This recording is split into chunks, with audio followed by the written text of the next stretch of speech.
Hi guys, welcome to our live event. My name is Brenda K.B. Anderson and I'm very excited today to be showing you my process that I like to do for visible mending. So this is just one of the gajillions of ways to mend your beloved clothes.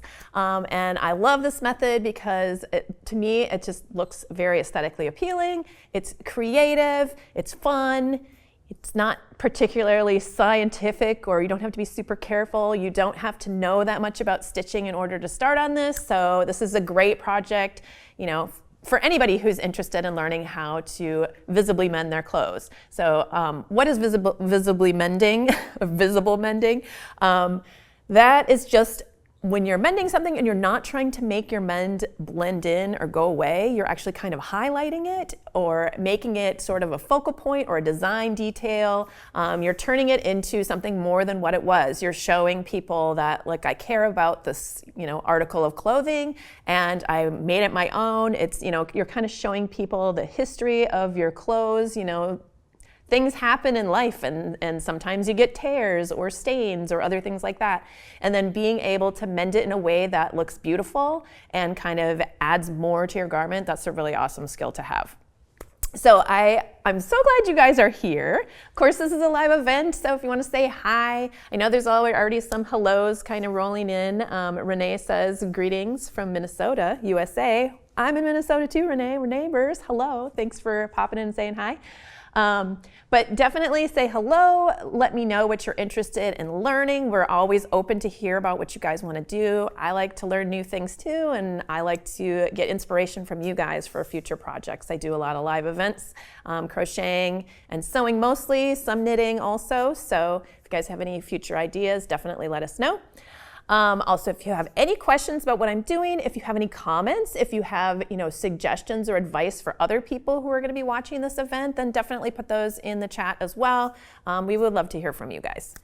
So today is day 3 of the Sustainable Stitches series that Craftsy is doing. And the first day we did the Lucky Leaf pot holder, and that's a really awesome quilted project using small amounts of scraps. And then yesterday I did a live event where I taught people how to make this flare sleeve tee. It was like an upcycled project using t-shirts that you already had or t-shirts you thrift, cutting them up and putting them back together to make something cool and fun. And of course today we have the visible mending, which we're going to get into now. So, all right, so let's talk a little bit about materials that you'll need for this. So of course you're going to need whatever it is you're mending. So I'm going to be working on a jean jacket here, but you could be mending really anything with this technique. It is a little bit more suited to woven fabrics because we are using a thread that doesn't stretch. So if you want to mend something that's a knit, I don't want to stop you from trying this technique out on it because you probably could use it, with good success. But it is something to pay a little bit more closer attention to if you are using knits. So this is more kind of geared towards mending woven fabrics. Okay, so it could be like denims or cotton, quilting fabrics.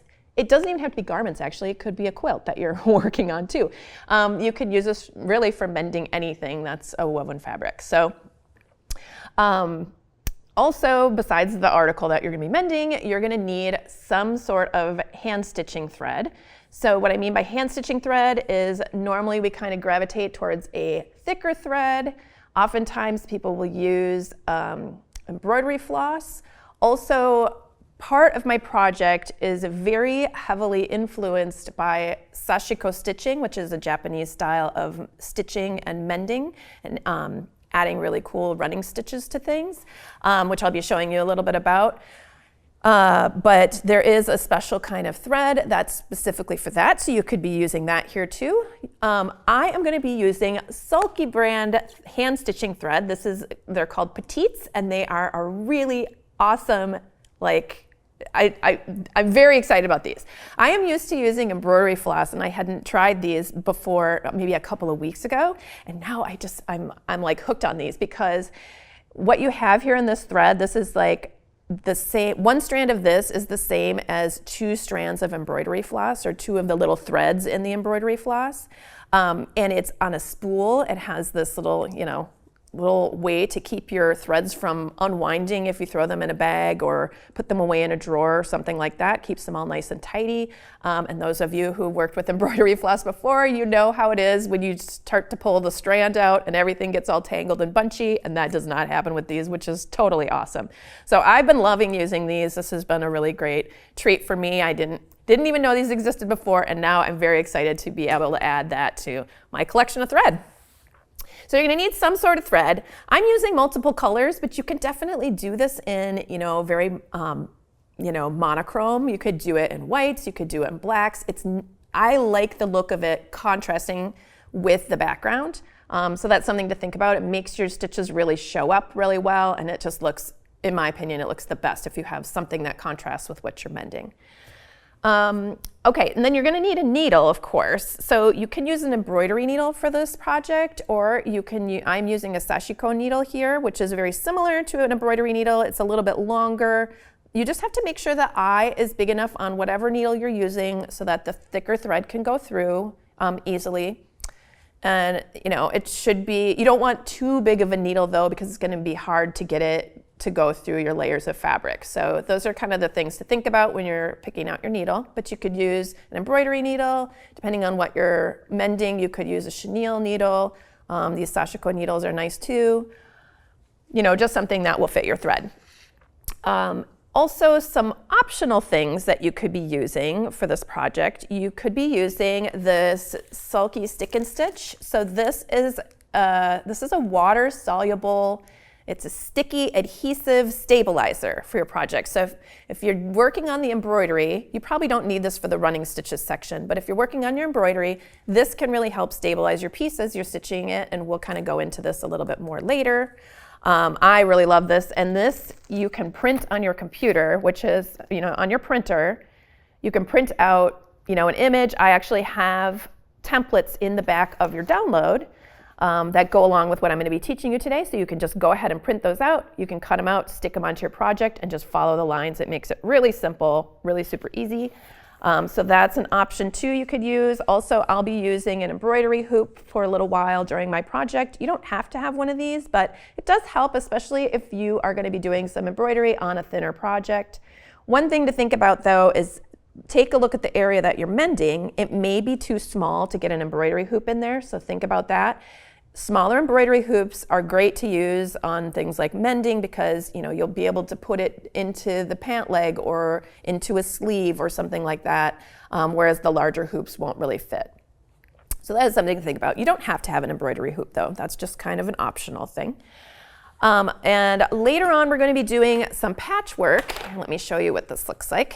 So here's an example of one of the ways that we're going to patch this, and you can see here there's a circle here of green stitching and a circle here of blue, a circle here of dark blue and pink stitching, and then there's some other lines that go vertically that are in orange. So the way that I got these circles traced on, I had just grabbed some lids, some plastic lids. You could use anything that's a circle in your house, doesn't matter what, and you can use that just for a template to draw your circles. This is an optional thing too. You don't have to be putting circles into your work, and we'll get more into that later.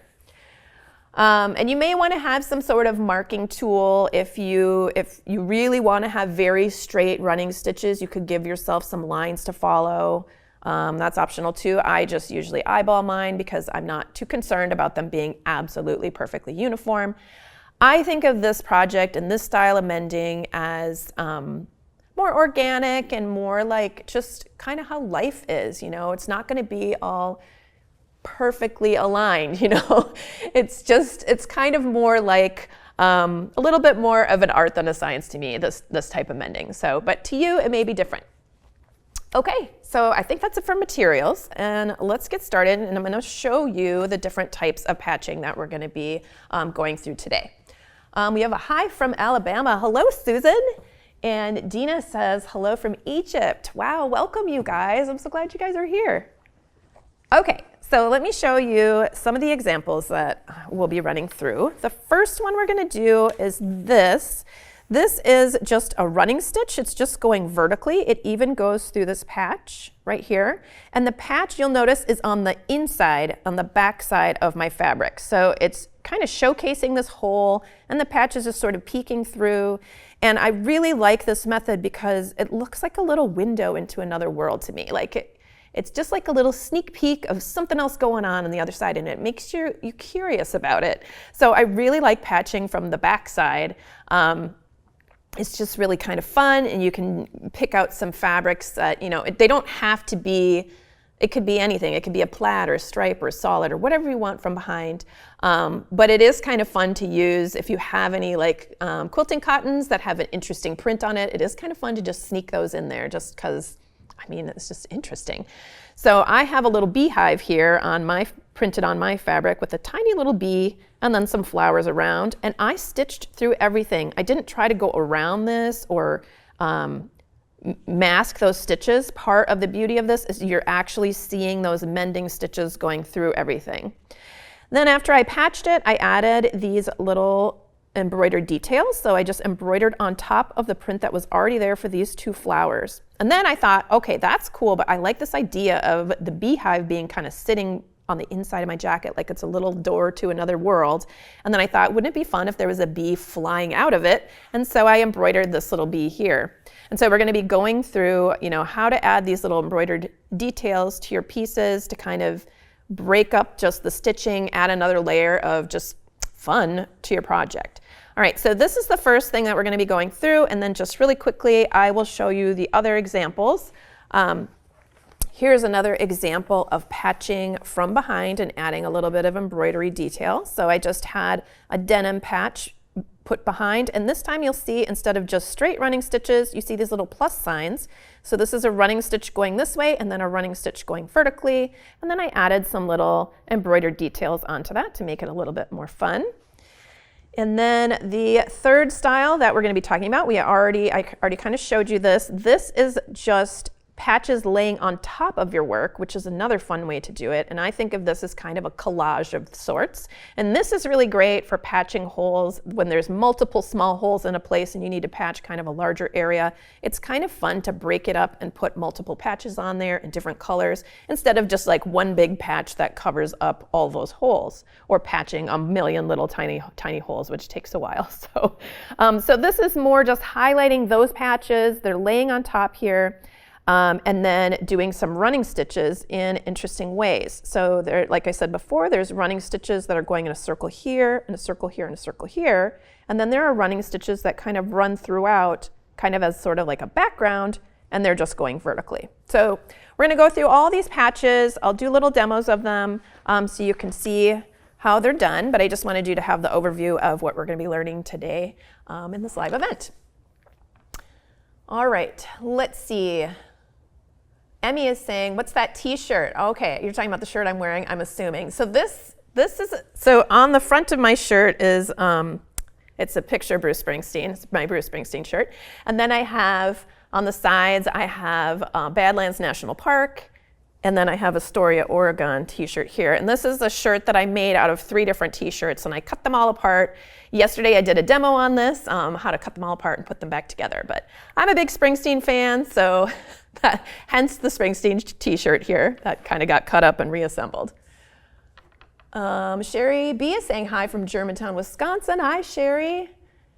And we're getting a hello from Lisa Victoria in Tucson, Arizona. Hello. And we have a hi from Sri Lanka, Naz Shafiq. Hello, welcome. And we have a hello from Illinois, Minnie Schnauzer. Welcome, you guys. I'm so glad you guys are saying hi. I'm glad you guys are there. Okay, so we are going to be talking about patching from behind first. One thing I want to point out is that if you are using a quilter's cotton or something that's a little thinner to patch something that's thicker, for example, like I'm patching this denim, it's pretty thick. I don't really like using very thin patches to patch thicker fabrics because I feel like it's going to make a weak point. So you can do a couple of different things. You could flatline it with something like denim, which is what I've done here. I just did a running stitch around the edges to make it a little bit thicker. That's what I'm going to be using here for this patch. Or later on, we're going to be going over this sort of collage of patchwork here. That's okay to use if you've got multiple pieces of the lighter weight fabric going on top. Or if you have smaller holes, it's okay, because those threads that run out through everything make it nice and strong.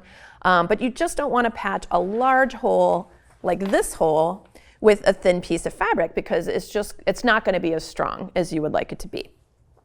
Okay, so I have cut out my fabric and I've just done a running stitch all the way along the edges. Here, I'll just show you how I do that real quick.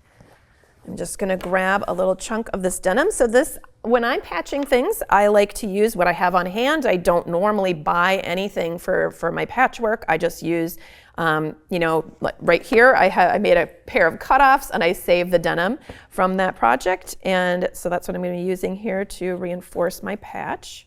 So I'm just cutting here along that seam so I can open it up and cut my patch out. So before you do this, you may want to just place, if you have an interesting print, you want to place it behind that window and kind of figure out about the size you want. You want it to extend past past the hole by, about an inch or so. So you can see it's extending past that hole by a bit. You don't want to cut it close and have it come just to the edge, because that's going to make a weak point there. Why not just have it extended a little bit further, make a larger patch, and it's going to make it nice and strong. So take your time. If you're using a printed fabric, take your time to put it behind that little window and see what it is that you'd like to see through the window. Because it's going to take a little while of hand stitching time to get that in place, and you want to love it when you're done. All right. And I am just going to grab a little thread here, and I throughout this whole project, for everything, including the running stitches and the embroidery stitches, I have used a double strand of this, the Sulky Petites, the hand stitching thread. So I just loop it through my needle like that, thread through my needle, and use it doubled. And that's a really great thickness, I feel like, for all of the work that I'm going to be doing today. If you are doing this kind of technique on something that's a lot thinner, like a thinner fabric, you want to choose patches that kind of are similar in weight to whatever it is that you're patching. And then you could think about just using one strand of thread instead of two. It's just something to think about. Okay, so I'm going to hide my knot between the two layers just to protect it a little more. So I'm coming in from the back side there. And then I'm just going to do a little running stitch. It doesn't need to be pretty. It doesn't need to be super even. There may be, and it also doesn't need to be very short. It just has to be short enough that you're not going to get something caught on these threads. Like, you definitely want it so, much smaller than where you could get a pinky stuck in there or something else. You don't want to get anything stuck in that thread, but it doesn't need to be particularly, small. You don't need to be doing tiny, delicate stitches here. So I like to just weave it in and out like this, and then just pull it through. Like that, and then pull on your work to make sure it's not getting all bunchy. Okay, so I'll just do that all the way around and knot it off. And that's what I've done over here on this project here. I just wanted to show you my technique for that. You can use whatever technique you like, though, to attach them together. And I should also note that I am not worried about these edges fraying. I know that seems like against everything that we're taught, right? Like when you're sewing things, especially if you started sewing in more recent decades when everybody serges the edges of everything and you finish everything, super carefully so that nothing frays. It is just surprising that you would allow there to be just some raw edges. But this kind of project, it looks really great when things fray a little bit. I think it adds to its charm and its rusticness, and so I just don't even worry about it. I don't fray check anything. I don't finish off the edges of anything. I just cut it and allow it to fray. And if little strings come off, you can cut them off or trim them off. You can always add another patch if something really starts to shred, but I haven't had that problem at all in my pieces. Okay, so here is the hole I'm going to be patching. I am going to place my patch behind that hole. So I'll just turn it this way. Sometimes you might not be able to turn it inside out to look at it. And if in that case, you just kind of place it in there and do the best you can by moving things around. So I'm just going to kind of look at the space, lay it in there, hang on to it when I flip it around so I can see.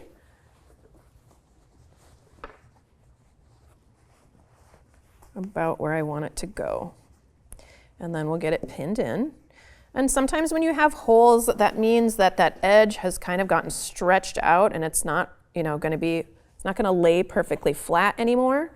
That's fine. You can also steam it or press it a little bit first, your garment first, if it's something you can press or steam, to try and get it to lay a little bit flatter. And I'm just going to go ahead and put some pins into my patch, and then we'll check the back side just to make sure that it's really covering this hole enough on each edge, each of the edges, just to make sure that I don't have to kind of move it around a little more. So if you're newer to sewing, when you are pinning things together like this, you want to use your pin as though you are sewing. It helps to kind of go in and out. Okay, so I'm putting this into my fabric, pulling it out of my fabric, in and out, and that helps it stay put.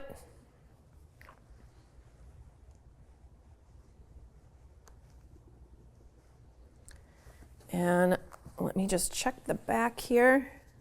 Just wanted to make sure that it's fairly centered. It looks pretty good to me. Okay.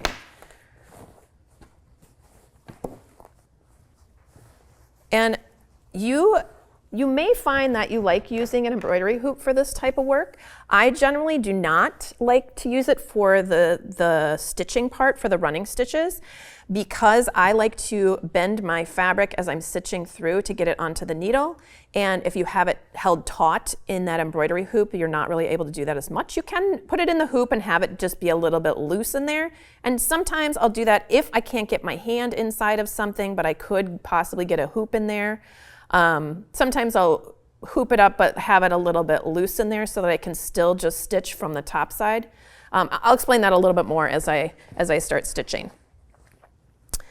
All right, so I am going to begin by just sliding my needle in between the two layers. And I'm going to go all the way over here. I can feel the edge of the patch is right there. The corner of the patch is over there. So I'm going to go all the way over there and come up in between those layers. So that way my knot is in between the patch. And here, let me just show you on the back. The knot is in between the patch and the fabric there. The fabric of the jacket, I should say. Okay, and so now I am going to just start doing my running stitches. Okay, I'm just feeling with my fingers to make sure I know where the patch is. You could also draw a little rectangle on the outside if that helps you. You can also, another thing you can do is you can turn it this way and do a running stitch through near the edge so you know where that edge is. I just like to start on the front side because that way I can get all my rows to kind of go parallel, and I don't have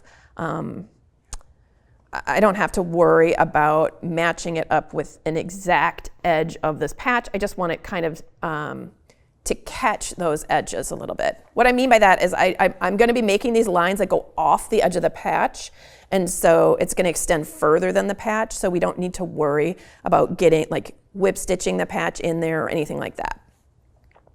Okay, so I'm just going to be taking some stitches in and out like this, and they're about 1/4 of an inch long or so.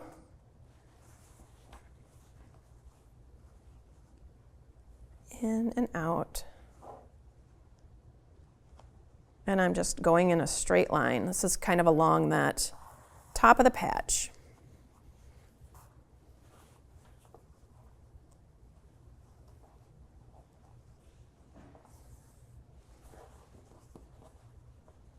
And I can feel my patch is about right here, so I'm going to keep going a little bit more so that I'm off the edge of my patch.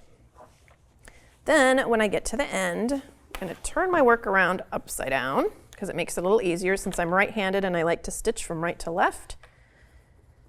And on my very last stitch, I'm going to go over here like I'm doing a back stitch, sort of. And then I'm going to come up right there. So this is making kind of the distance where where my stitch isn't. Here, let's see. Maybe I can show you with this. So there's a gap between my stitches right here. The same distance from there to there, that's where I'm coming up. So if you think of that as being like a little bit of an L shape, I'm going to pop up right here. And then I'm going to go down right there. So I'm making the opposite path about 1/4 of an inch above that line that I just stitched. So what I mean by the opposite path is you can see where there's no stitch here, directly above it, there's a stitch. Where there's a stitch here, directly above it, there's no stitch. I'm going to remove that pin because it's kind of in my way. We're going to go in here and out, in and out.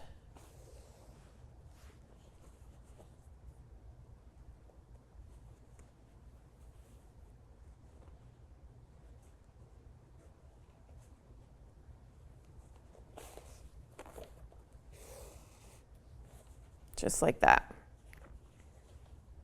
Okay, so now I'm going to take another stitch. Here's the edge of my patch right here, so I'm going to take one more stitch. Maybe I'll go a little bit past that. There we go. And turn my work this way.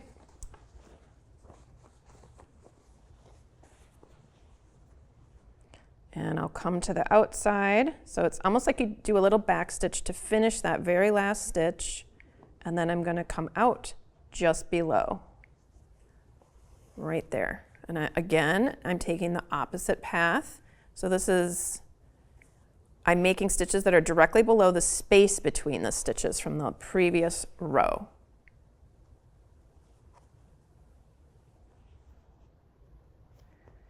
And when you get to all this, the rips and tears, you just ignore them. You just keep going.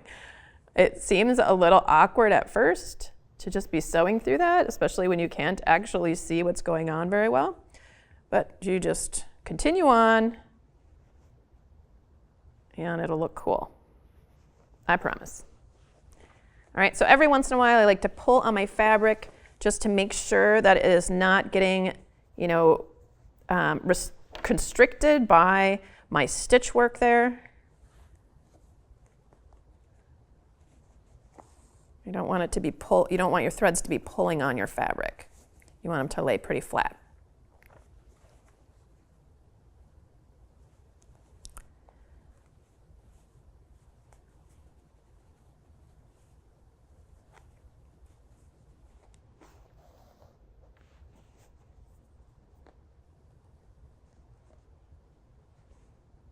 Here we go.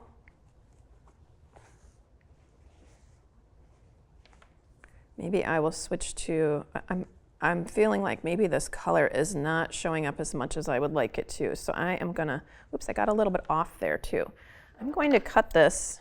I got a little distracted because I was worried that the color wasn't showing up well enough. So I'm gonna switch to another color just to be sure that you guys can actually really see what I'm doing here. Oh, here, I'll just pull this out through the back.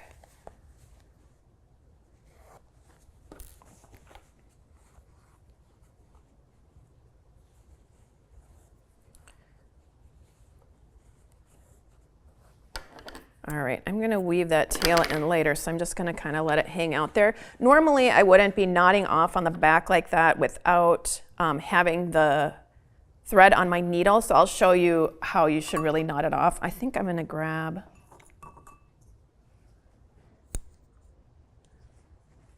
this one, might show up a little bit better. I think. Yeah, maybe you guys can see this one a little bit better. I'm gonna switch to this color just to make sure, because this is sort of the foundation of the whole thing that I'm showing you today is how to do these little running stitches. I just wanna make sure that you can see it.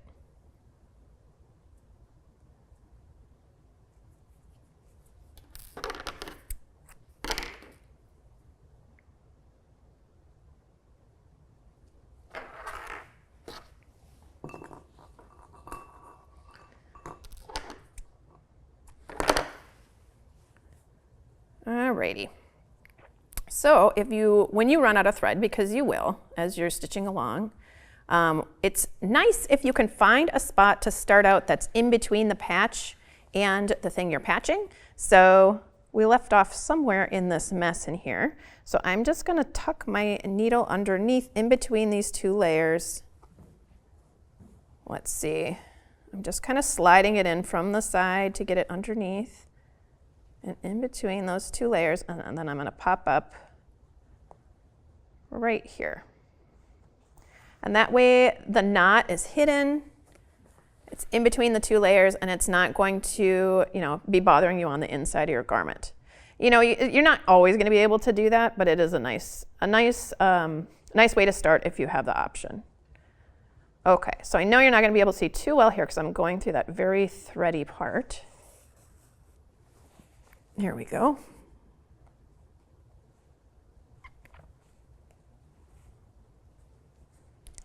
But I think you'll be able to see with this color a little bit better.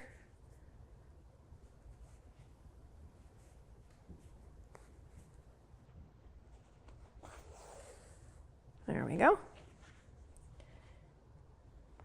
And then we're going to come out up here. I'm going to turn my work around this way. So one thing that I really love about this, style of mending is it looks really cool. It's also very good for just meditating and being, like a calming influence in your life. It's a nice way to feel productive, and also it doesn't take a lot of thought or it's just a very calming activity to do for me, at least. So we're going to work our way through here, making those stitches right across all those flowers. Just ignore all the patterning and just keep going. Let's see. Here we go.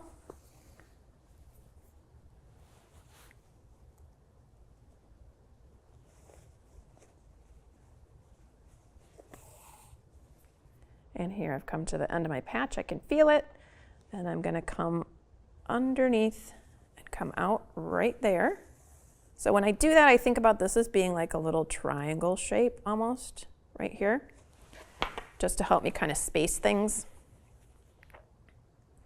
We're going to go in and out, in and out.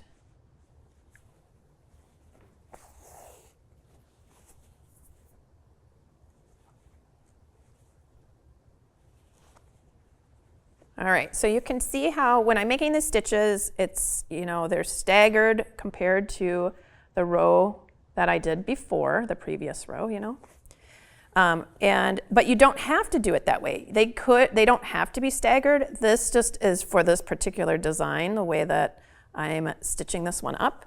But, the cool thing about these running stitches, and you can think about them as just being a technique that you can use and change and alter to make all kinds of different patterns and have the lines cross in different ways, and we'll kind of get into that in just a minute. But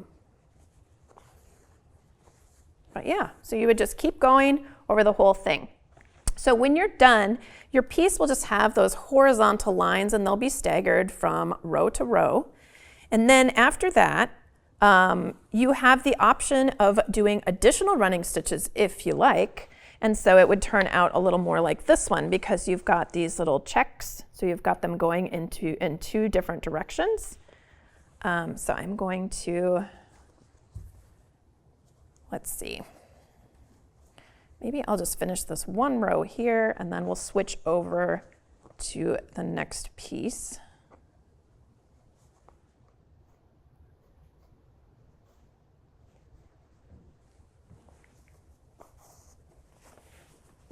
We've got lots of comments coming in, so I'm going to be checking those in just a second here.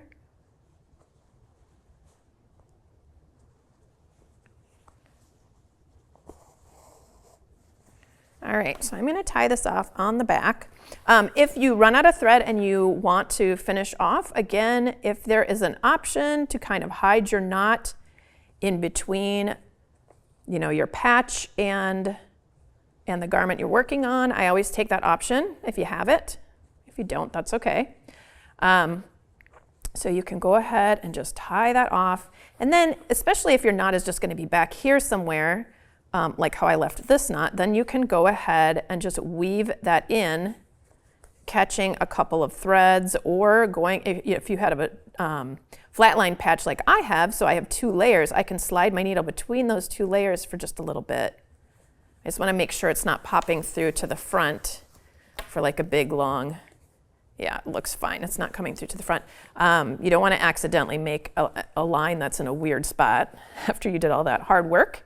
And then I cut it off. So that might seem weird, but I always like to leave a little bit of a tail from where my knot is if I can help it, because that really keeps your knot from undoing itself. Okay, so you will get all this area filled in with horizontal lines, and then you can start doing vertical lines. And I'm gonna, if you want to, you can add more to it by doing some vertical lines on top of that. And I'm gonna show you that in just a minute, but I'm just gonna check in here real quick. Ooh, got lots of things I missed here. Okay.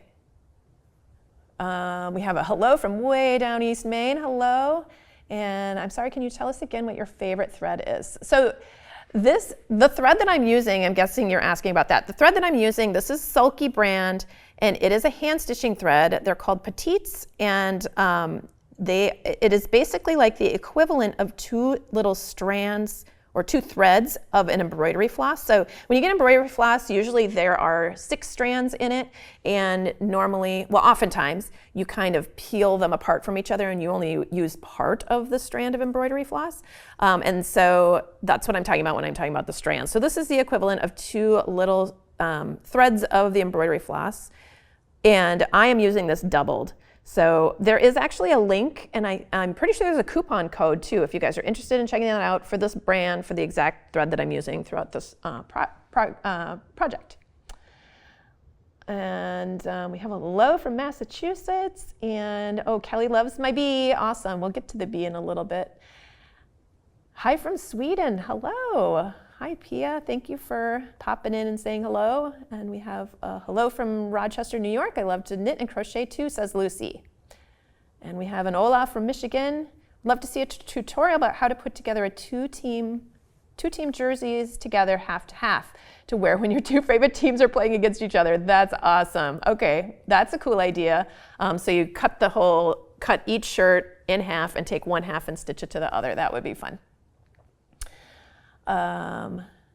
Yeah, we did this in the 60s and 70s. I love it. Oh yes, Visible Mending is, making this really great comeback from that time, and it makes me feel very fortunate that people are excited about it now, because it's such a good thing to do. I mean, not only is it beautiful, but it's just a good thing to do for the environment and for financial reasons, for many, many reasons. And Susan is saying, I could see a rainbow design in my patching future. Excellent. Meditative, yes, would need some calming music and tea. Yeah, music and tea would be a great addition to this. Somebody is asking, could you explain whether and how much trimming should be done to the existing hole you're repairing? Actually, I didn't even talk about that, so I'm really glad you're asking this. It is totally up to you how much you want to trim that hole. So you can trim as much as you like. I like to leave little bits of frayedness. You don't want to have so many strands that it's hard for you to sew. If that starts happening when you're sewing through, you can just cut them off. It's really, this way of doing things is really, there's so much about it that you can personalize to your own tastes. You can go ahead and trim it off. I would not recommend using any fray check or anything like that, because fray check just makes things stiffer, and it just doesn't look as natural. I like the look of frayed things, so I just leave it really frayed. I like how it looks that way. But one thing to think about too, if you have a small hole in something and you're thinking about doing this type of patching, you can make the hole bigger. Like if you're thinking, it would be cool to put a patch, but you can't really see very much behind. That's something to think about. And if you're wanting to add holes to something, if you want to make your holes larger, Or if you just have a jean jacket and you're like, I love how this looks, I just want to put a bunch of holes in it and patch them up and make it look cool. If you're wanting to do that, there are lots of different ways you can do that. I highly recommend cutting a small hole first with your scissors, and then get out a metal file or a cheese grater or something like that and rough up your fabric, because that really makes it look more like a natural hole. The reason I know this is because I worked in theater for many years and I distressed lots of things. That's what you call it when you're purposely making holes and making things look dirty and grungy, for the characters. So, yeah, so if that's something you want to do, you could definitely do that. Susan is saying you could dig into Morse code, dot dash to hide words in your patches. That is a genius idea, Susan. Whoa. Pew. Just blew my mind there. Okay, let's see. Jody says, Veronica, we call it house divided up here in Seattle. UW and WSW students in Washington State. Yep. I was just in Seattle recently, which is an awesome city. Teresa says, I think it looks like basket weaving. I like the look. Yeah, it is kind of like that with the weaving in and out. And Suzanne says, hello from Texas. Hello, Suzanne. Kelly says, I just looked and they sell them on Amazon. I'm from Canada, so we don't have as many options here. I added some to my cart. You must be talking about the thread, I'm guessing. Cool. All right. Okay, so you can go ahead and do, you can do these, orient them in any way you like. You can do them horizontally, you can do them vertically, you can do them in diagonals, however you like. So I'm going to show you how to do the section where you're going to be doing stitches that cross over your first layer of stitches. So we're going to hop over here. I've already done a little example here so these are some vertical stitches going in this direction, and now we're going to cross over them with another strand of thread. This one seems like it'll show up pretty well.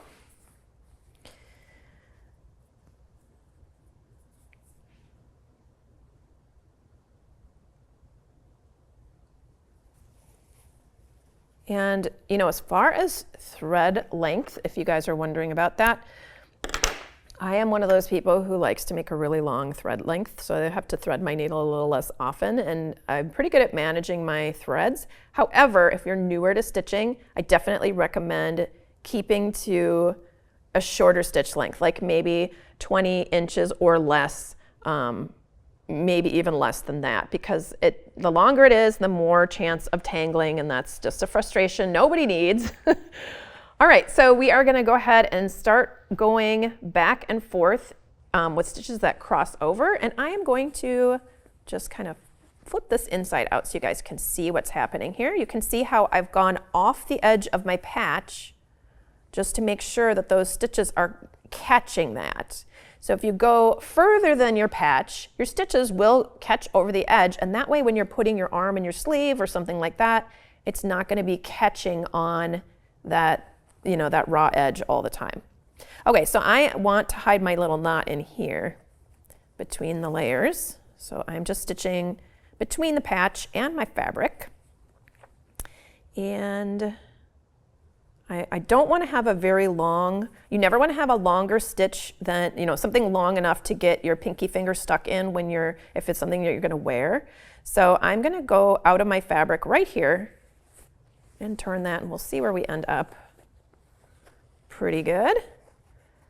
So now we're on this side, and I am going to take let's see, I'll just stitch along that stitch so you can't see it, and then I'm going to pop up just to the right of it. Here, let me spread this out so you can actually see what I'm doing.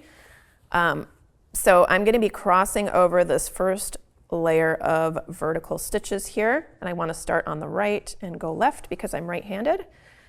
If you are left-handed, you may want to flip your screen so that this just makes a little more sense to you. So I came out a little too high, so I'm going to take a little tiny stitch downward here. All right, there we are. So I'm going to take a stitch across, and then I'm going to go in and come back out before the next stitch. Okay, so my needle is crossing on top of it, and then I'm going to go in and out, just like that. And so that's going to make those little checks or those plus symbols And the more you do this, the more you're going to get used to just the stitch length that you naturally want to do, and it's going to get quicker. I know this seems like this takes forever, and also it isn't, you know, this is one of those projects that I don't even mind it taking a while because it's just a calming project to do. If this was something that you felt like you had to do quickly because you wanted to get it mended before you wore it out for the weekend, you know, just be aware that it will take a while, but you'll get faster and better at making your stitches an even length as you do this. So here we are in the second row. Just make sure you're just taking little stitches into the fabric so that your needle pops out in front of those vertical strands. Like that.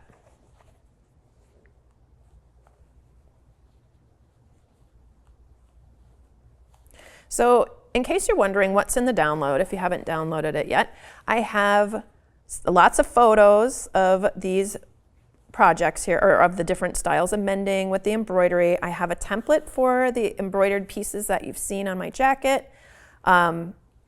And there's instructions on how to do it. I explain which stitches I use. We'll get to the bee in just a little bit, but when you start embroidering the bee, there's an explanation of, you know, I use this stitch for this part of the bee and this stitch for this part of the bee. So it kind of leads you through. It's a really good reference to have if you want to make things look like the project or the mending samples that I have in this event today. But, you know, I hope that you just use this as sort of a jumping off inspiration point. You know, you can use these running stitches in all sorts of different cool ways. You can do different colors, one going one way, one going the other. You can do different shapes. There's just, I mean, it's really just an endless amount of possibility that you have here. And then adding those little embroidered details along with these running stitches, it just makes everything look just, I don't know. I don't know how to explain it really, but more like alive and more organic and more just more fun and interesting. I like it when clothing kind of tells a story and when you can look at something and then you have to take a second look, like, wait, what is that? Oh, that's so interesting, you know, and you want to take another look and you know, there's more to see. There's more layers. It's like people. All right, so you'll just continue doing this. And again, when you get to all that fuzziness, just keep on going. If it's driving you crazy and you aren't a person who likes to have so much stuff in the way, you can definitely trim the stuff off. You know, you don't need to have all those long wispy bits. I just rather enjoy them, so I just leave them there. All right, so we're gonna move on. I'm gonna get to the end of this row here. Good stopping point.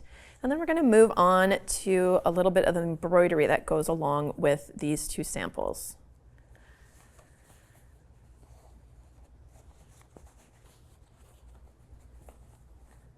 All right, I am going to just take a little stitch into my patch here. And that way, I'll put my knot here. And then I can kind of weave, like I was talking about before, I like to leave a little bit of a thread tail kind of woven in. I don't want to see this on the outside, but I'm just weaving it into the patch so that way I can cut it over here. That tail will stay put, and then it's not going to, that knot will just be a lot stronger with an extra little tail sticking out of it. All right, so you can see what that's looking like, all those cute little plus marks or check marks that we have going on there. And then to add just a little bit of fun to it, we are going to do a little bit of lazy daisy embroidery. So that are these little flowers right here. So this is kind of a variation of that embroidery stitch. I'm gonna grab the white here.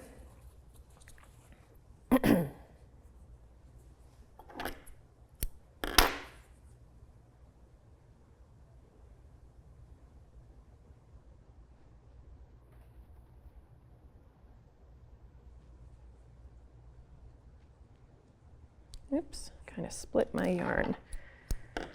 Should probably be using my needle threader for this today.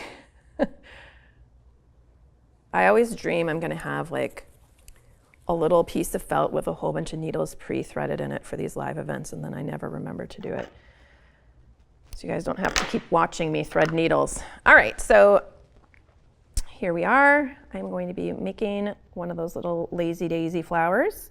And I do have on your template, I did do a little, just an example of how you start everything out. So it's just a bunch of little spokes coming out from near the inside, and we're gonna fill in that inside dot with some satin stitching.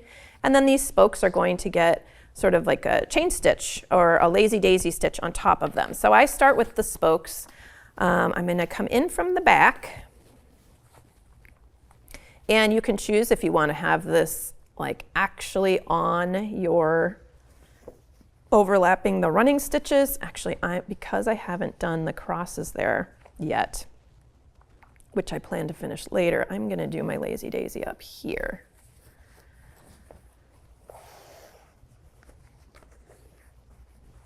Okay, so they can kind of overlap what you're doing, or you can have them up here. Actually, I changed my mind. I'm gonna put one up here because you'll be able to just see it a little bit better. But I like to have some of them on the, oops, here we are. Grabbed a little thread from behind, there we go. I like to have some of them on the running stitch section and some of them kind of floating off to just sort of make that transition a little bit more fun. Okay, so I'm just gonna imagine this is the center of my flower. So I'm just going to be taking a stitch and going back in nearby,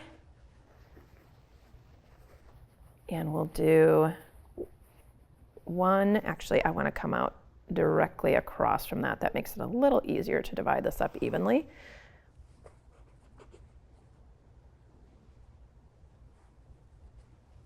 There we go. Close enough for me. And then I'm going to come back here. I'm just doing some little spokes that stick out from a central point. That's what I'm doing here. There's another one. And I'm going to come back.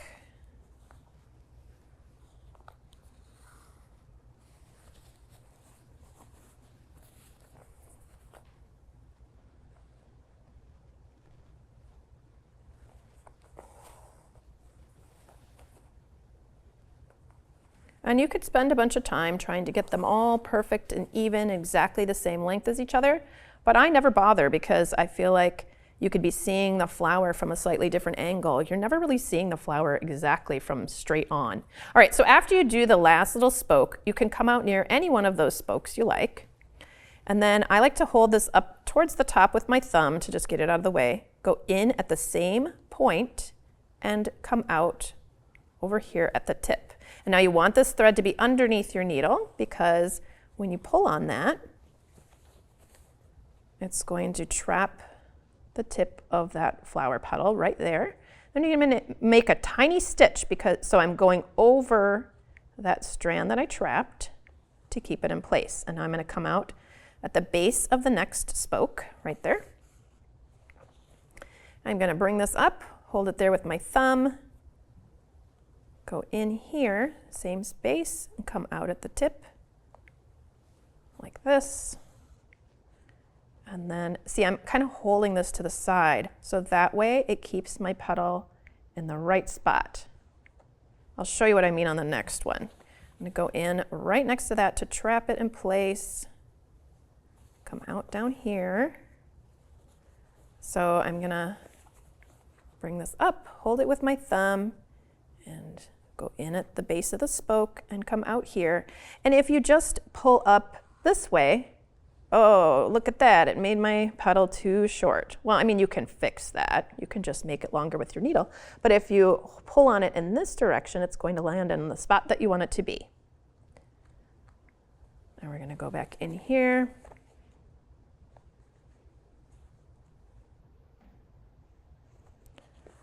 Like that.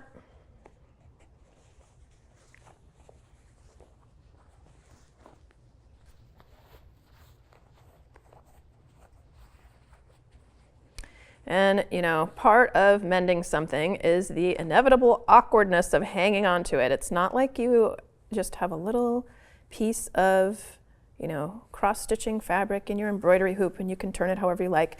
It is attached to something, and sometimes it's hard to get your hand in. So just take the time to try and arrange it as best as you can before you make those stitches, because it does, you know, it does affect how your stitches look if you are able to feel a little more comfortable when you're making them. All right, here is my last petal.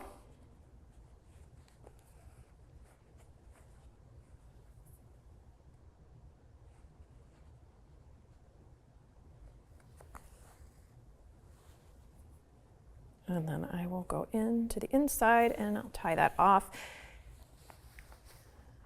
Normally I like to do a little scattering of these type of flowers on my project. And it's fun to do them in different colors, or you can use a variegated thread, which is fun too.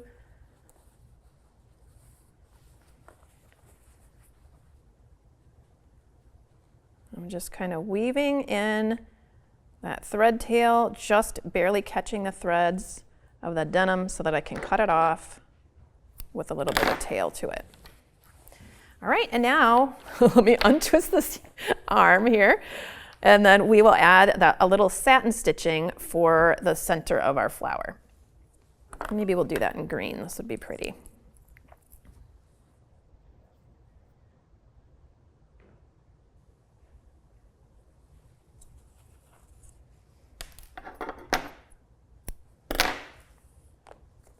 So if it helps you, you can draw a tiny circle in there with like a washable marker if it helps you to see the edges that you are going to stitch.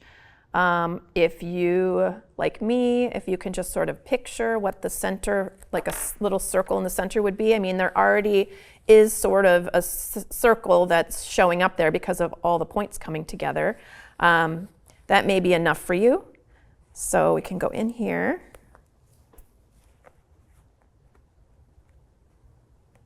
And we're just going to make some little satin stitches here. So that means we're just making stitches that are really close to each other, and they're all going in the same, they're oriented in the same direction. So little tiny stripes just all stacking up. So, yeah, so if I started with a shorter stitch and now I'm getting a little bit longer, to make it look more like a circle.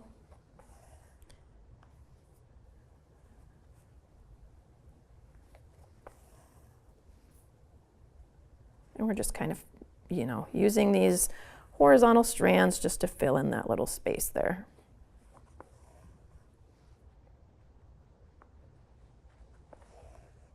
And then you get a little bit of a shorter stitch on the other side of the circle.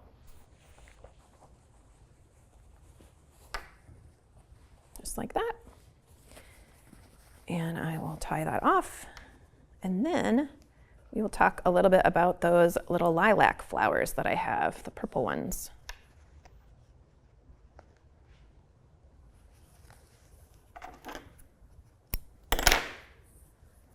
Alrighty. So these flowers here are made with a stem stitch and then some radiating stitches and a whole bunch of French knots. So I do actually have, you know, a little piece on the template that is made for this. I'm going to do a very short stem because we're running a little bit short on time here, and I want to make sure I get enough, give you guys all the information that you need. So as you are working on this, actually, I think I'll just cut this out and show you how this works at this point. So I'm going to be embroidering this little bit here. So you can just cut around it. This was printed out on that sulky stitch and stick paper, and I just printed it out on my printer at home. And then you just kind of peel that off, and it's pretty thin, but it's just stable enough that it helps you, and also it'll help you kind of place your piece. Let's see, maybe I'll put it right here. Like that. and it gives you some lines to follow. So I'm not going to do the whole stem right now because we're running a little short on time. So this is going to end up with a shorter stem. So I'm going to start right here. And when you do the stem stitch, you're taking ever so slightly vertical stitches, diagonal stitches. So this is almost going to be a vertical stitch. I'm taking one stitch forward, and then I'm going to come back up right next to it. So about halfway along that stitch, my needle is coming out just to the side of it. And then I'm going to take a long stitch forward. So you're taking a long stitch forward, and then I'm going half a stitch back right now and coming out along the halfway point of the stitch that I just made. And make sure that your needle comes out right next to it.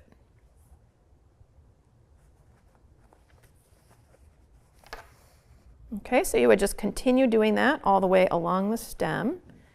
And then you're just going to make some little radiating lines here. And this is what your little lilac is going to have the buds on. So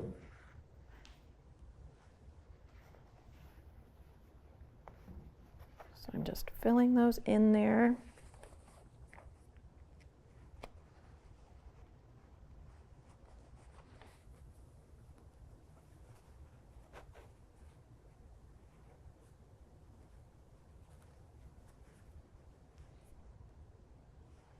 And there's the last line. And then I'll show you how to do those little French knots for the flower.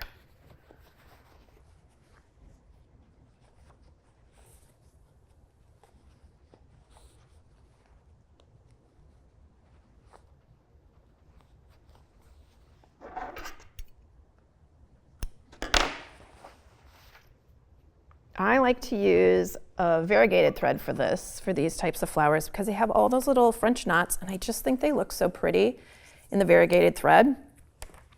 Or I think they're called multis, I'm not really sure. I'm coming from a yarn vocabulary here when I'm talking about variegated, but basically it's thread that changes colors. And even though we're using it doubled, it still looks really cool. And kind of blends together, but it gives it a little bit more interest and dimension. All right, so we're just going to be filling in all these little dots, and you know, you can use my dots as sort of a suggestion. You don't have to put a dot on every single dot, but you just go in and make a tiny little stitch right next to where you came out, like this. And then you're going to wrap that around your needle a few times. I usually do about 4, and I like to wrap it fairly loosely. Like you should be able to kind of slide it up and down, and then I hang on to those little wraps as I pull my thread through. Like that. So it makes a nice little knot, and then you go back into your work right next to it and pop out somewhere nearby. Now what I like to do is pop out, you know, a dot or so away because it's easier to make that stitch. And then I come back and fill that one in right next to it later. Okay, so we'll do that again. So I'm just going to make a tiny little stitch here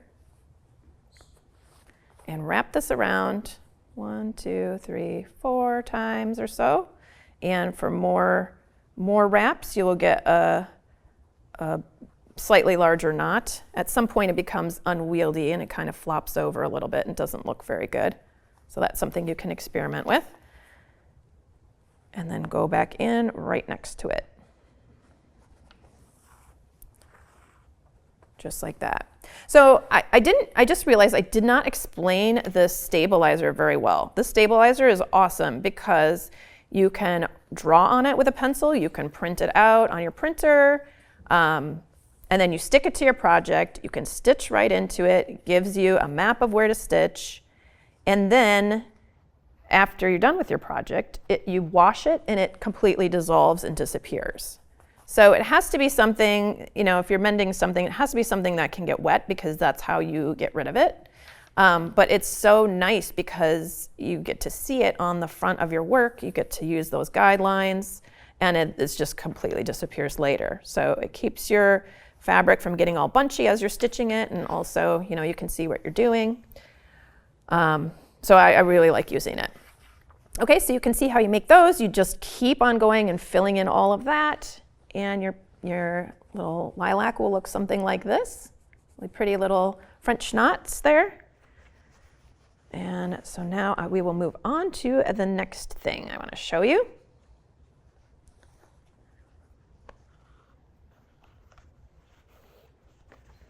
So we'll move on to our beloved little bee. So your bee is also in the template in the download if you want to make some little cute little bees. You just need white thread, black thread, and some kind of gold thread for those. And I've got some bees in progress here. So I like to use, when I'm doing this type of embroidery, a lot of satin stitching and that sort of thing, if I have enough space, I like to use an embroidery hoop for this. If you don't, it's, you know, you can still do it without an embroidery hoop. But I'm going to put that on now. Before I do that, though, you guys can take a look at that little bee. That's what we're going to be making. I'm just loosening up my hoop here. And I'm going to try to get both bees in this hoop. I think I can do that.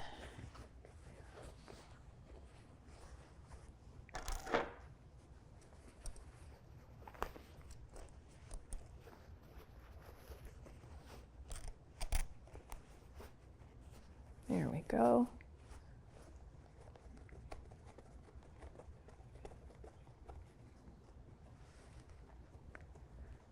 All right.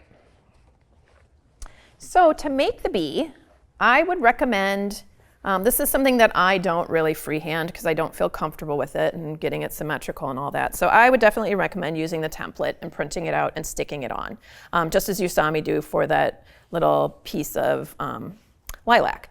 So to start out your bee, I like to do some outlining of the wings first and get that in first, and then I start stitching all the other black parts, and then I move on to the yellow after that, and then I go back in with a little black outline around the body. That's kind of my method. So I've got half of the lines that I want to show you done on this little section of the bee. And I'm going to come in from the back here. So let's do the outlines on the wings. Those are done with a back stitch. Okay, so you're going to come up, leaving a little section for doing a back stitch. So you're coming up right here. Then I'm going to make my stitch just behind it here. I'm just following those lines. So there's my first stitch. And then I'm going to come up. If you hoop it with a little bit of looseness, then you can actually push your needle up here if you're comfortable with that. So this would be what it's like to stitch just keeping your hand and your needle, well, your needle does go to the back side, but you're mostly keeping your hand on the front side of your work to be able to do this.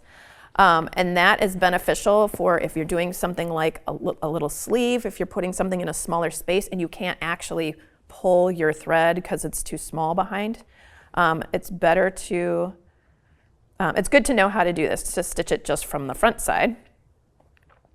I do feel like you'll get a little bit more of an accurate stitch, and it's a little easier to make your stitches look perfect if you are going through from the front to the back, and I'll show you what I mean by that. So instead of kind of scooping, that scooping motion, if you're just pushing your needle straight through the back and pulling it out like this, and then you find that little space and come up over here. So I'm coming up a stitch away and then going back to take that stitch like this.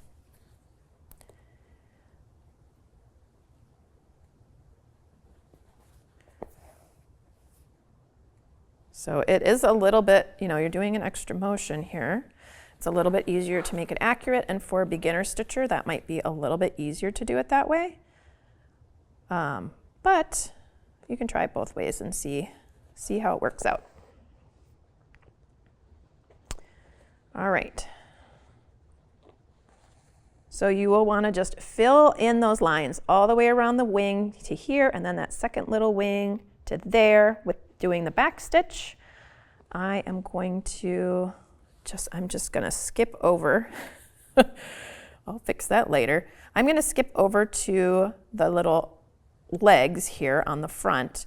So the legs are going to be done with the chain stitch, and the reason that it's not a back stitch and it's a chain stitch instead is because it makes it twice as thick. So this is just very similar to how we were doing those daisies. We're going to insert our needle back in here where we came out, and about halfway up the leg, I keep struggling not to say arms, but bees don't have arms. About halfway up, you're going to come out and wrap that around the back of your needle and pull. So this is going to catch that and create a thicker line. So we're going to do that again up here. We're going to go right back into that very same spot where we came out. And then we're going to come out at the very tip of that line, like this. And then we're going to use our thread to catch that loop. Okay? So you would do that for all of the legs, and then the little antenna are going to be made with a back stitch, just how we were stitching the lines on the wings. So once you finish that and you do all those little lines, then you can start filling in with satin stitches. So again, this is like the satin stitches that we already did at the center of the flower. You're just doing a whole bunch of lines packed right next to each other. You don't want to see fabric in between. And one thing to think about when you're satin stitching something is you want to think about the direction of your lines. You want to think about how is it going to look good. And if I were to do my satin stitches in this direction, they would be really long and maybe not the most stable because you could get things caught in there. I just liked the appearance of them going in this direction. So all of the lines are oriented this way. So that means I will turn my work sideways, make a little tiny stitch here on the side of the head, and then a slightly longer stitch right next to it, like this. And then a slightly longer stitch right next to that.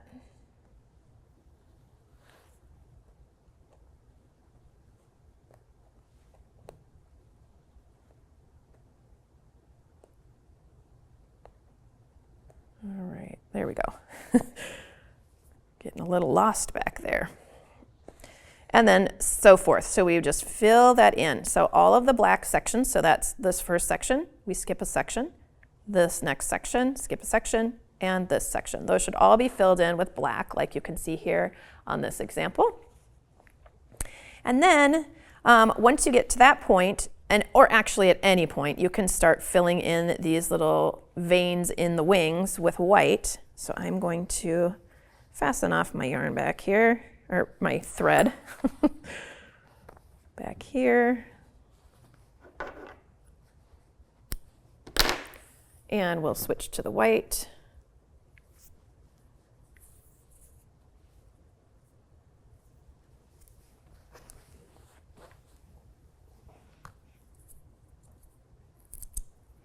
And for these little bits, I actually don't have these lines in the template for you for the veins in the wing because I just thought it was easy enough to just sort of freehand them in there.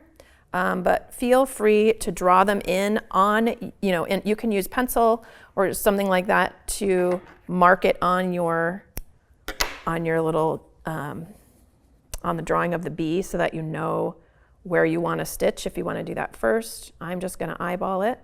But basically, you're going to divide your wing into 3 sections. You can see if you look at this wing, we have a line right here of stitches and then a line right here of stitches. And then we have some vertical lines that are happening connecting them. So you can just do this with those back stitches. So I'm going to come in here like this, take a stitch back, forward. We're going to fill in that little space.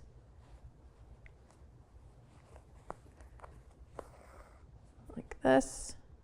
And I think that it looks good if these are not perfectly aligned. Like if they're just kind of jumbly and they're not exactly uniform between wing to wing or even within a wing, it really is fine. Like I don't want you guys to be too worried about these little veins in the wing.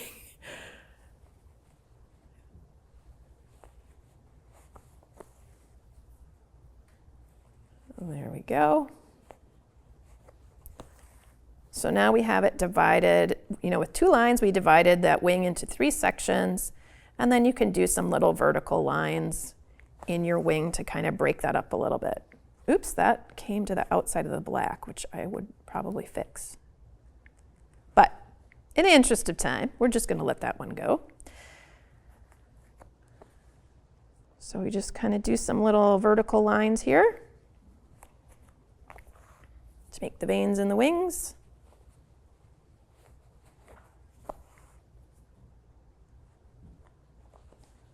And so forth. So you'd fill it in a little bit more here and then some little vertical lines in that little bit of the bottom wing that you can kind of see there too. So you'd fill those in, and then the areas that we haven't stitched, you would satin stitch those in yellow thread, again orienting your stitches in the same way, and then you can do a back stitch all the way around the whole bee. Now you don't have to back stitch next to the black parts if you don't want to. I just think it looks a lot nicer. Here, I'll pull this off so you can see the original bee. I just think it looks a lot nicer and neater if you can do that kind of outline, especially around the yellow there. You can kind of see, it just kind of makes it pop just a little bit more, so you can add that little detail to it if you like. Alrighty, so now I want to show you that layering section of the patches, and I'll kind of get you set up with that.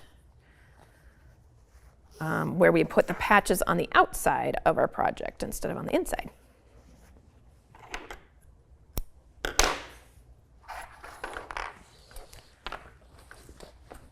All right, so this works great for covering up large sections where you have issues, especially if you have lots of little holes or some stains or just, kind of a large expanse. So I'm going to be I'll be demonstrating over here. What we're working on is this section here, the patches on the outside. And so I'm just going to kind of eyeball some patch shapes that I think would look nice here. And this is, this is part where the art versus science comes in here. You really kind of just have to play with things and see if you like how they look. You don't have to cut out rectangles. You could cut out any shape you want.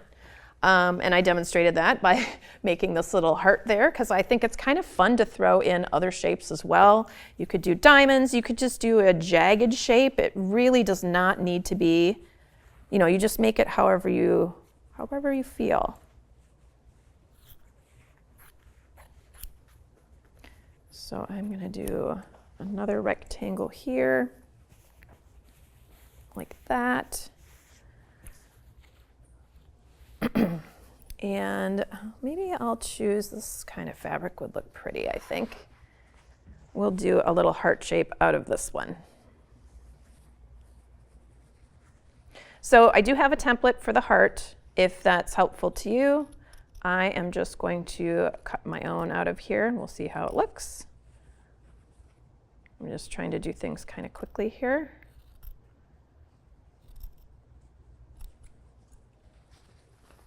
That looks pretty. So just kind of arrange them in a way that covers up all of the issues and looks nice to you. And you can use, some people like to use a glue stick on things to stick things down, or some other kind of adhesive. You could certainly do that. This is driving me crazy, so I'm just going to cut that off since I don't really need that curl right there. I mean, obviously there's something called an iron that I could be using, right? But I don't have an iron right now, so we'll just cut it off. All right. I think this looks pretty good. And then, so I'm just going to pin everything. I find that I don't really need the stabilizer when I'm stitching on something and it's not going to be shifting around too much. It isn't really a problem for me, but you may find that using a glue stick, I'm just talking about like a regular kid's glue stick, because they're washable. You can wash the glue out of things. And they're easy to come by, they're inexpensive. You can just put a little glue on it and stick it to your fabric. It's not going to be the strongest adhesion, but it will keep it from sliding around as you're stitching on it. And if you let it dry fully, which you should, it's not going to, have any residue on your needle as you're stitching. It shouldn't cause any problems like that. I've never had that problem happen. But you want to layer things up a little bit so that, especially if you are using thinner fabrics on a thicker thing like this denim jacket, I'm just going to trim this because I don't really want to be stitching through that seam there because there's too much bulk. You can, of course, stitch through there. I just don't want to do it if I don't have to. All right, so then you want to go ahead and pick a color that's going to show up on everything. And if that doesn't happen, if you can't find a color that'll show up on all the things you're stitching, then you can do it twice and stitch through with 2 different colors, which is what I did over here. I just wanted to point this out. You can see I went from a dark fabric here, I stitched through a darker fabric, which shows the pink better, but then when the pink goes on top of the pink heart, you couldn't see it at all, and I did not like how that looked, so I added another layer of the dark blue on here so that I've got 2 different colors going on. And you could do that all at once. You could use a strand of each held together. I did that as an afterthought after I started seeing it happen. I had more control over how the blue was always going to be on the outside and the pink was always going to be on the inside. But that doesn't really matter. You can, just kind of play around with that. It's just something to think about.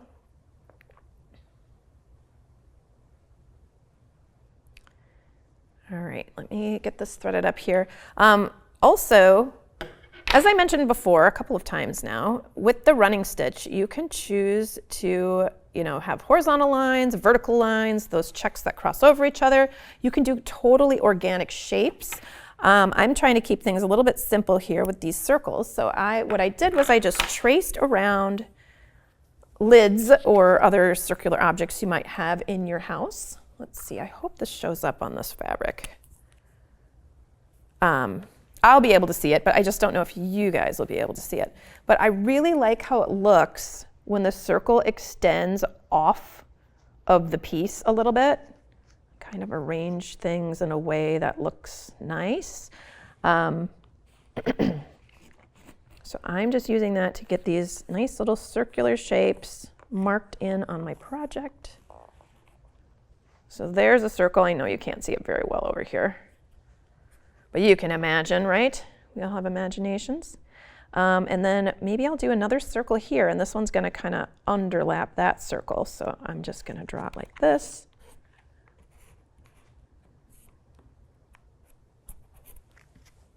And I think another one over here would be kind of nice. Maybe right here. Sorry, I know you're not going to be able to see it on that darker blue very well. But maybe your brain will connect those shapes. But I like to just kind of play around with where the circles go. You don't need to have 3. You can have however many you want to. And then you can go ahead and start stitching in those circles. So just stitch right on the line to begin with.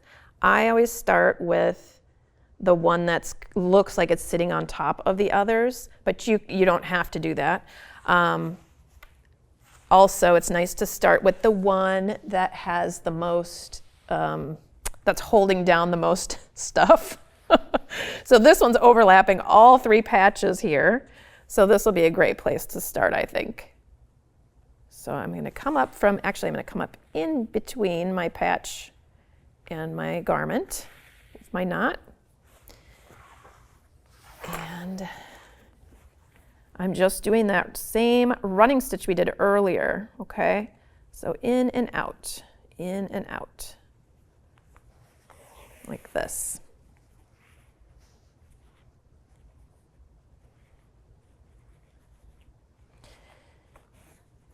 Oops. Having a little bit of problems with my pins here. That would be another reason that it might be good to do a little bit of a glue stick situation. Glue your pieces down and then maybe you don't have to use the pins. There we go. So in and out, and so you can see here I am, I'm just stitching on just that one layer of the jacket, but that's fine. I like how it looks when the stitching extends past the patches and just kind of blends in, kind of drifts off into the garment itself. I think it looks nice.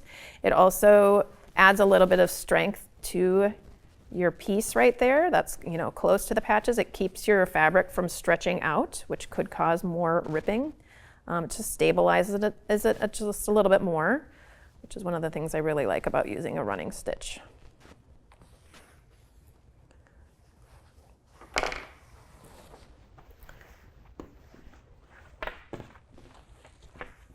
I'm always checking back here to make sure that I am not stitching my project to something else or another part of my project.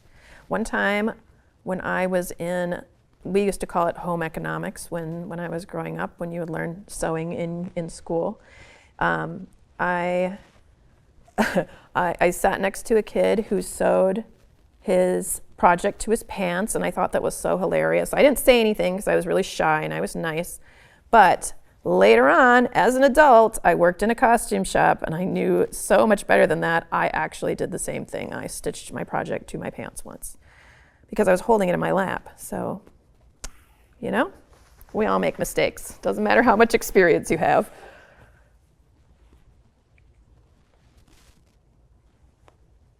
All right, so I just want to get around this circle so that I can show you how to figure out where to put the stitches on the next round. And I'm almost there. Oop, I got a little accidental knot here. There we go. There we are. So in and out, in and out. And I'm, you know, going through all of those layers. If you find this easier to sew in and sew back out, you can. It does take more time to do that instead of just kind of pushing through. It might also help you if you are a newer sewer to have your hand behind your work. Here, I'll show you that just as soon as I get this tangle sorted out here.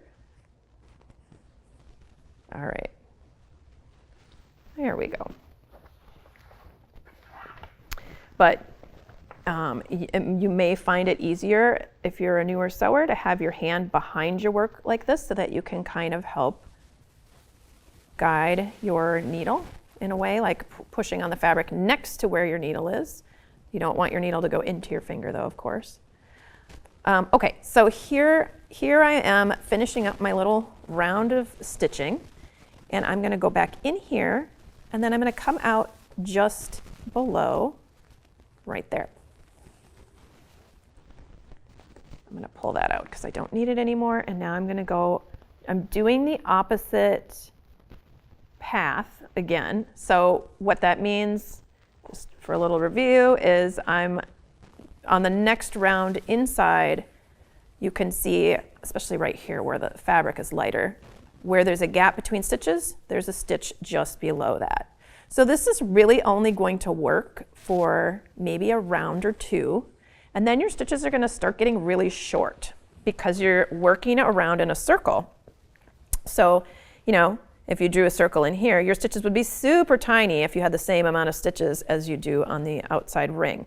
So that's the part where you just kind of make things up. So every once in a while, you're just going to skip a stitch. Here, actually, let me show you what that looks like here.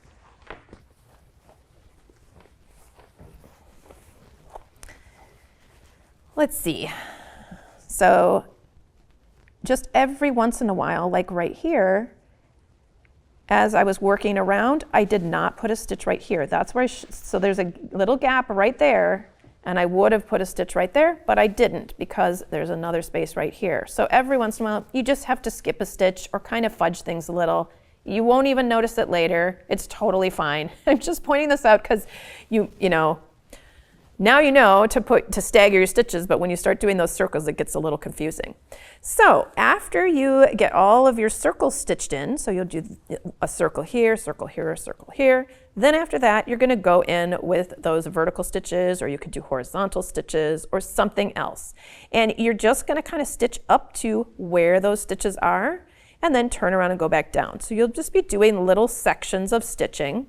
I know it looks like it maybe connects up here, but the threads do not go all the way through. So this would be a little section you do this little section down here, then over here you can go the full length of that piece right there. So that's how you work all that stuff out. And so, you know, it's a fun way to look at thread and running stitches and kind of collaging things together. I really like using different colors for the different shapes, but you could certainly use all white or, you know, all black, and you'd still be able to see that movement, especially if it contrasts enough with what's going on behind it. It just gives it a really fun look of stitching. All right, I'm just gonna go through here and see how many things I missed. I know I was not paying as much attention as I like to all of your comments because I was just trying to get through things because I'm a little bit behind.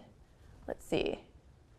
A good way to mending holes in jeans. I think that was a question about this. This is a great way to mend holes in your jeans. Yeah, patching it and doing all those little running stitches makes it a lot stronger. Do I use thread conditioner to prevent tangling on my threads? I do not. I used to use some kind of like hand stitching wax. When I worked in the costume shop and did a lot of hand stitching, that's what I would use. Oh, somebody else is mentioning that too. Beeswax can help with thread tangles. That's what I learned. Oh, that's Colleen. Hi, Colleen. So yeah, I used to use beeswax when I worked in the costume shop. But yeah, it's definitely something to try out. It does seem to work on those heavier weight threads to keep it from tangling a little bit. Let's see. Oh, we have a question. Do I have any patchwork with macrame? Oh, that's interesting. I have never done that, but now I'm interested in learning all about that. Thank you for throwing that question in there. I'm going to be thinking about that. And let's see. Okay. It looks like what type of thread? Oh, okay, and we did have a response about that. We've got the specifics of the thread that I'm using there. And yes, and that stabilizer is really great. Okay, Nakomi is saying, I love how with just a few stitches you can change the look and really embellish even your own stitches. Yes, once you cross them over each other or when you arrange them differently or change color, it looks totally different. It's really fun. All right. It looks like, wow, you guys, I'm so sorry I've neglected all this chat going on here. Oh, white tailor's chalk is a good example of working, you know, something to draw on those darker fabrics. That is a great point there. Let's see. Is the over-the-top patch technique the best and easiest to use on an item that you cannot stitch through to the back? Oh, like if you're putting a patch on a couch or something like that, like on something where you can't get to the back of the fabric or the inside of the fabric. Yeah, I would definitely use the over-the-top patch technique for that. It'll be easier. With certain things, you might be able to open up a hole big enough to slide fabric between whatever, you know, the thing you're patching and whatever's behind it. You might be able, just depending on what it is that you're working on, you might be able to do that and get it in between there. If you prefer the look of how, you know, things peeking through the little window kind of thing, you could think about that. But you can definitely use this, just, you know, adding patches directly on top, stitching right into it. That is a great way to patch things where you can't get through to the back. That is a really good point. Okay, and Linda's asking if we're using 2 strands of embroidery thread. We are using kind of the equivalent of 4 strands in a way, because I'm using the Sulky Petites. These are hand stitching thread, and the way that it comes off of here, one strand of this is equal to 2 strands of embroidery floss, so 2 of the little threads in the embroidery floss. And I'm using it doubled in my needle throughout this whole process. So for the embroidery and also for all the running stitches as well. So both of those things. And Sandy is wondering if you could do this on a t-shirt. I think you can. If it is a t-shirt with a lot of drape and a lot of stretch, it might be a little tricky to do that. But you could, I mean, if you're using it on just a regular t-shirt that doesn't stretch a whole lot, you know, just like an average t-shirt, I think it would be just fine. And I would patch it with another fabric that's similar to it. You could try it with a woven fabric and just see what the results would be, but it might end up being a little bit stiffer there. I'm not really sure. But it's something to play around with. You can always, you know, the cool thing is with these big running stitches, they're fairly long and you can very easily take them out. You can just slide, you know, your seam ripper under there and pick it and then slide it out. So if you're working on it and you're like, I don't like how this is turning out, you can remove it and put a different patch on. So yeah, I say, you know, this is a great project for experimenting with because you can use so many different colors, different types of fabric, cut out your patches in different shapes, add embroidery here and there. I mean, there's just a lot of room for artistic freedom in this project, and that's just one of the things I love about it so much. You can very much tailor it to your own personality or whoever you're mending this for. I mean, that would make a really awesome present for somebody if they had something that they really, really loved and they, you know, you were able to mend it for them. You could just add some cute little details on there, something that really speaks to them. Do a little embroidery of, you know, like their favorite video game character in the corner or something, you know, like just really make it a personal mending experience. Okay. Okay, and Deb is saying it would be interesting to see if all the holes that people buy in their jeans will now be patched with this technique. Yeah. Yep. Could you do this on a a t-shirt? Okay, we've already got that. And I hope you do a class for patching things knitted with yarn. Okay, I was going to ask you guys about that because there are so many more mending techniques. I love mending. I love visible mending. I do it with crochet and with knitting, and there's even in those separate groups, like within crochet and within knitting, there are so many different techniques of mending those projects. So definitely, if you guys are out there and you want to know more about that, let us know in the comments so that, you know, we can arrange some kind of a live event or something for those types of projects. I would love to do more of this. Thank you for bringing that up, Tracy. Okay, and with that, I just want to thank you guys so much for being here. I really appreciate it. It's always so great to have so many people active in the chat. It makes me just feel really happy that you guys are interested in this too. And I hope you go out and mend some things and make them really awesome. Okay, thanks. Bye, everybody.